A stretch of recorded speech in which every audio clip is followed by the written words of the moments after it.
good evening, ladies and gentlemen. It is Hugo Quintanilla here with another live. I greatly appreciate you guys tuning in. This is your real estate live to learn a little bit more, 15 to 20 minutes a day about real estate and how it can improve your life. So, today we are going to be looking at building dreams together 10 financial strategies for couples on the path to home ownership. And let's jump into it. Number one, set financial goals. Establish common financial objectives, including savings for a down payment, creating an emergency fund, and managing debt. Number two, create a joint budget. Develop a comprehensive budget that outlines income, expenses, savings, goals, and regularly review this budget and adjust as needed. A joint budget as well as share financial goals will get both of you onto the same page and help you not only work together with your partner, but also have an accountability plan created that will help both of you track your expenses, your progress, and where you're going as a unit. This is by far one of the most important things for a couple's finances, making sure that you understand that my money is not my money, it's our money. And sometimes that could be a little bit tough to get across or communicate to someone. But we hope that, over time that you have grown into a couple before buying a home together or purchasing together, and that this isn't too much of an issue. Most couples, to be successful, have at least discussed their finances together and are at least in accordance with what they want to do with their finances, even if they don't have joint accounts or joint budgets. Number three, open communication lines. Foster open and honest communication about financial matters. Discuss spending habits, financial priorities, and any concerns openly. Do not hide away your financial concerns. If you have financial debt, discuss it. The last thing you want is to run across a situation where you find a partner that you really, really do like, and the finances can be a deal breaker. No one likes to be scared into or feel tricked into um, being in or participating in something that they are not aware of. But even if it's the most terrible thing in the world, if you let someone know and declare it and say it up front, you're going to have a lot less issues explaining it to people than otherwise. So, something to think about, especially when it comes to relationships and, you know, home buying. You want to have open communication. Number four, combine financial forces. Consider merging some financial accounts or establishing a joint account for shared expenses and savings. This can help you not only psychologically get over the hump of saving, but can help you stay more accountable as you see the amounts accumulate in one account. It's the psychological initiative and just hurdle that sometimes is more of a challenge than anything else. So seeing that money in one account, working together, working with each other, it can really do a lot for your relationship and the strength of your relationship. Number five, allocate responsibility. Divide financial responsibilities based on each person's strength and interest, ensuring a fair distribution of tasks. Now, when I say allocate responsibilities, there's some discussion of whether or not a particular gender should pay everything or not. I believe that is something that you need to discuss with your partner and figure it out before you get into a situation where it becomes an issue. So, a good way of doing this is either consciously or unconsciously starting to establish rules and decorum around how you handle bills and expenses. For example, I've known couples where, one partner pays all the utilities, the other partner pays the rent, one partner pays everything, the other partner maintains the home, one partner pays half of their rent, the other partner pays half of their rent. There are all sorts of situations and different, you know,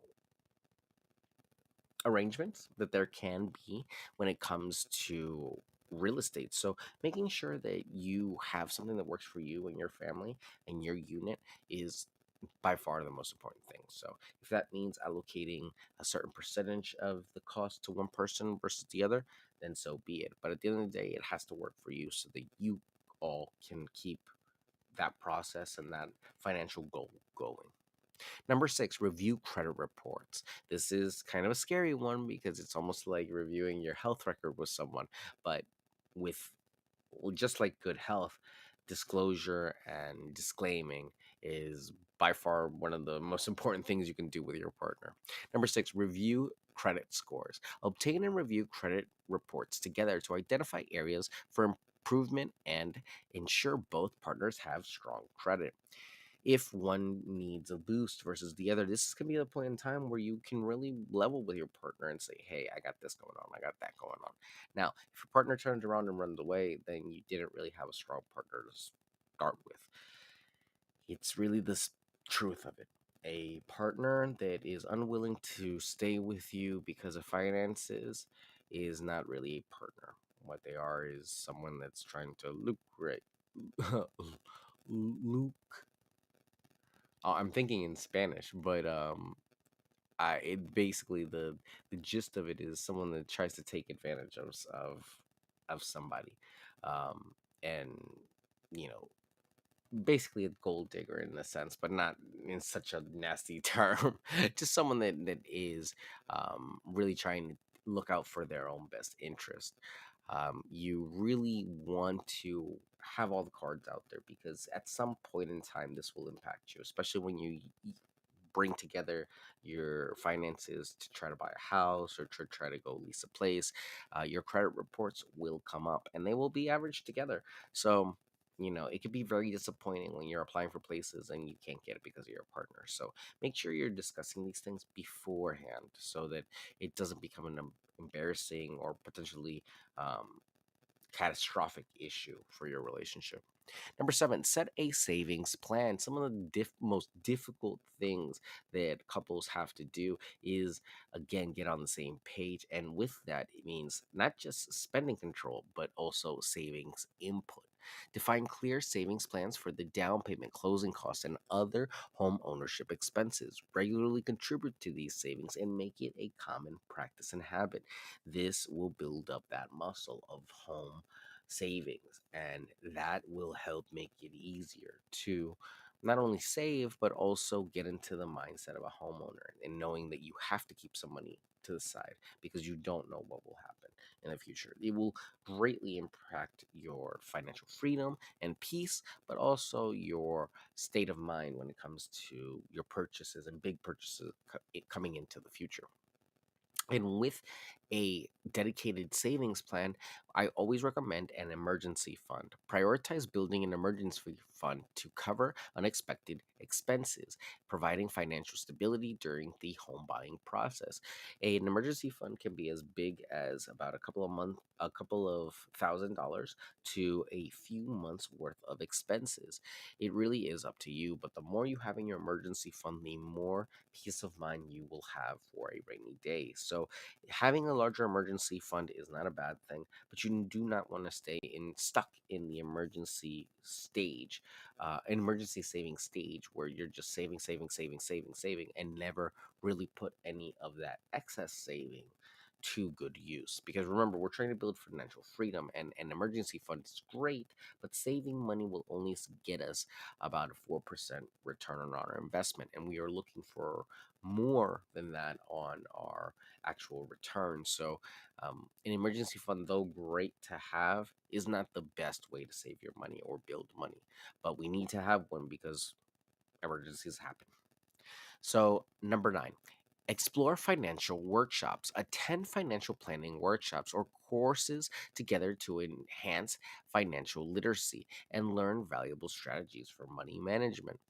Learning how to manage your money can really benefit some of the practices we've already discussed and just multiply your not only results but your benefits. It just can compound everything and make it faster. Really understanding the concepts and putting them into practice makes all the difference. And sometimes it does take you sitting down dedicatedly to a lesson, to learn, to understand these financing tips and to make them your own, because it really can make a difference in your future. But sometimes it takes a professional just sitting down and saying them to you. And 10, last one for the night is going to be consult with a financial advisor. Seek guidance from a financial advisor to create a tailored plan for achieving home ownership. Consider factors like investments, retirement plans, and tax implications.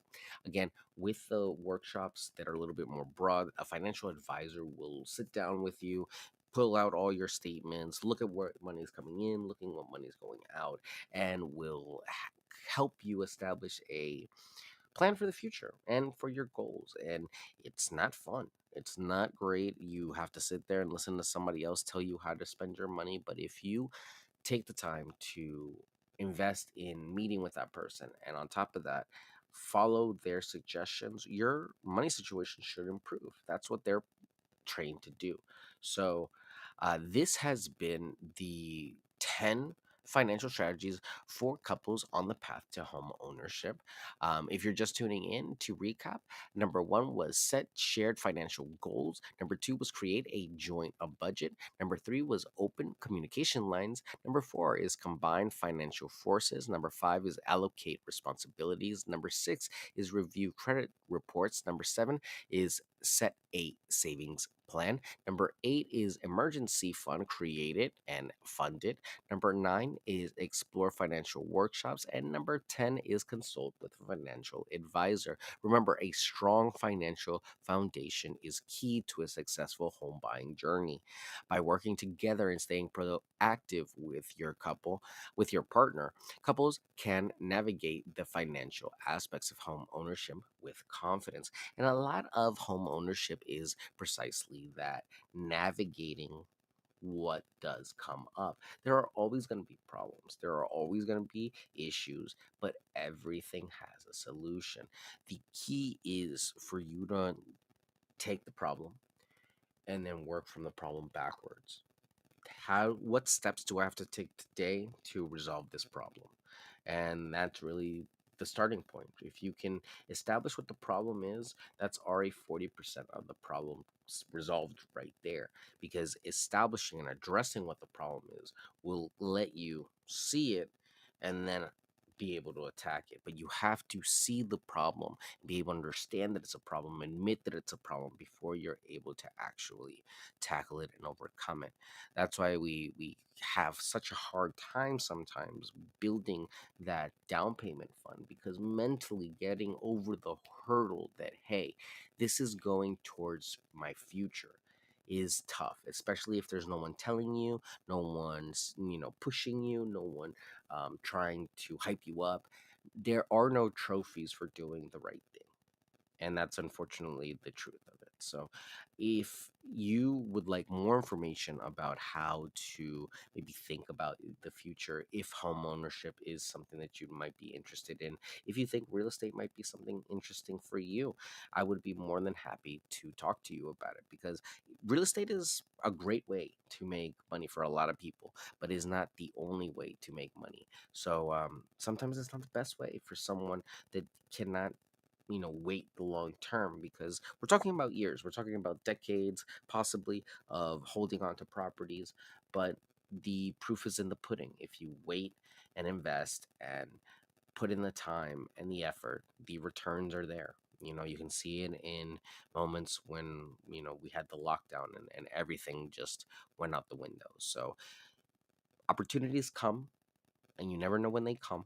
So the best thing you can do is prepare yourself and be ready, so that when they do come, you can take advantage. If you have any questions, comments, concerns, feedback, tonight we were live on YouTube, on Facebook, on X, on LinkedIn, and on Instagram. As this, what's going on, Happy? Nice to see you, man. I appreciate you.